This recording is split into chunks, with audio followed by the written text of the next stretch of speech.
Fall Line by Michael Garon. Episode 21. Bad Business. During the same period, my business took a turn for the worse. Before starting the company, we partners devised our recruitment strategy. We wanted to lure some of our key people away from our former employers, but we wanted to do it in a way that would annoy our firms as little as possible. Towards that end, each of us approached our key recruits. George Mormon was my lieutenant at my old firm, and he eagerly accepted a job at the new one. The other person I found early on was a very talented guy named Ryan McGrabb. Ryan, George, and I started building software that attracted a lot of good business. Within the first 18 months of starting out, we had a team of more than 20 systems people on board, and the company was approaching 100 full-time staff. George and Ryan worked well together from the start. So well, in fact, that my wife Nancy once had a dream that I told them about. She said that she dreamt that George and Ryan had broken away from MNG to start their own business. Mormon and McGrabb were unabashedly materialistic. We all thought it funny that in Nancy's dream they'd named their firm Grabmore. George could be difficult, but I always found that was a small price to pay for his intelligence, loyalty, and hard work. My partner Amy, however, never felt that way, and her feelings toward him eventually drove him out. He landed on his feet getting a great job with major stock options at the Oracle Corporation. I told him that I'd always be there for him and wished him all the best. 2 weeks later, he recruited Ryan McGrabb. Then the two put a plan in place to steal all my best people.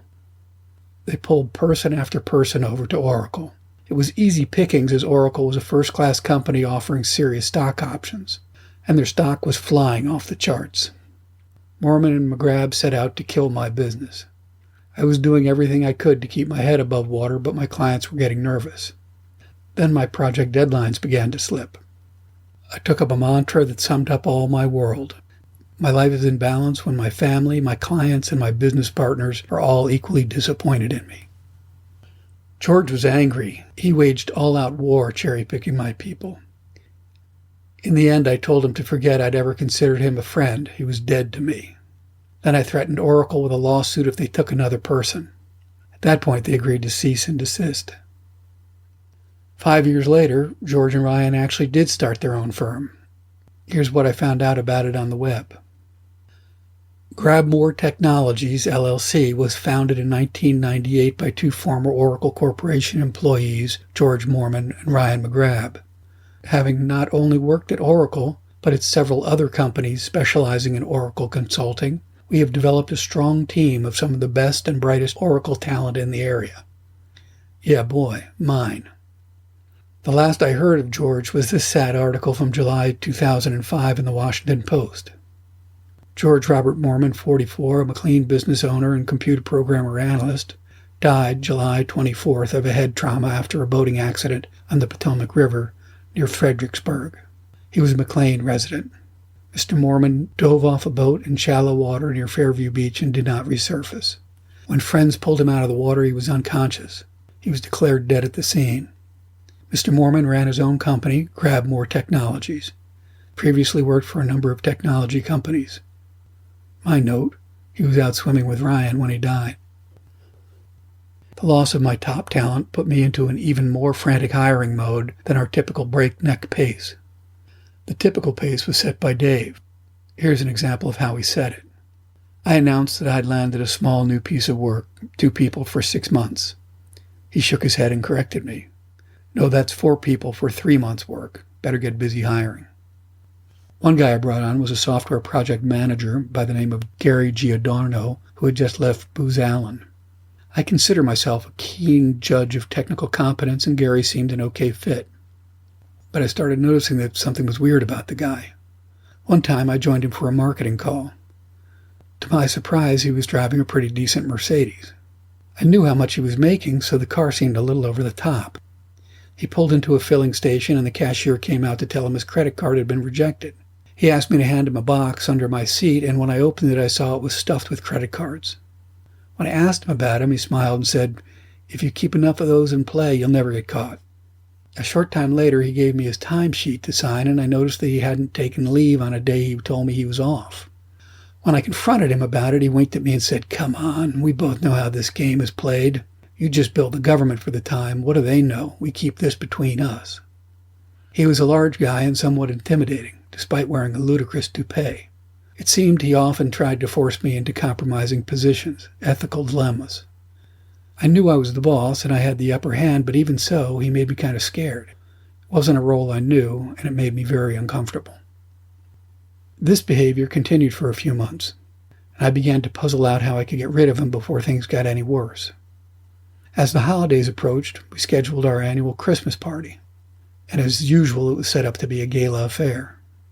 We'd rented a large, fancy hotel ballroom at a plush downtown hotel, and many people had also rented rooms. We partied pretty hard before the event had even gotten started. Then I partied a bit more than I should have as the evening got underway. At one point during the evening, as I was speaking to two young women from the firm, Gary approached me. He threw his arm around my shoulder and rubbed his knuckles into my hair. Then he looked at the two women and said, "You're talking to my bitch." I stopped his clowning and asked if I could have a private word. We walked into the hall and I said, "You're fired. Get out of here right now." Now I admit I had a well-earned reputation for letting people go, but always before and since that involved the process I called out-counseling. I'd let the person know there seemed to be a misfit between what they were providing and what we were looking for. And I always gave people time to try to work it out. I'd had that conversation at least 40 times, and it always worked out well for all concerned. I felt bad about firing him on the spot, and ashamed it had been while I was drinking, particularly at the Christmas party. My colleagues were, of course, duly shocked, but to a person they all agreed he had it coming, just that it never should have happened at the Christmas party. The story followed me for decades and wove itself into the Morosco Newton lore. In fact, 10 years into our corporate history, the company unveiled a long banner at a corporate event. The banner listed our major contract wins along with other key corporate accomplishments. There, under December 1994, someone had added, "Mike fires Gary at the Christmas party." Gary resurfaced one more time later in my life. In 2011, I saw an article called Aruba Mystery: What Happened to Missing Robin Gardner. Here's a quote. Robin Gardner was supposed to be in Orlando with her parents. At least that's what she told her boyfriend, Richard Forrester. In fact, the 35-year-old beautiful blonde Maryland woman with a radiant smile had traveled to the Caribbean with a man named Gary Giordano, a 50-year-old businessman also from Maryland with a disturbing past. Now Gardner is missing and presumed dead. Giordano is being detained, and questions are mounting about what happened during their island stay. The mysteries only deepened as authorities in Aruba began releasing details from the investigation. The most recent shocker was the discovery of graphic photographs on Giordano's digital camera. The image, a source tells People, are beyond pornographic. The leads have been provocative. Along with the photos, authorities revealed that they're looking into a $1.5 million accidental death insurance policy that Giordano had reportedly taken out on Gardner for their trip. To this day, more than 5 years after Robin's disappearance, Gary remains a free, if followed man.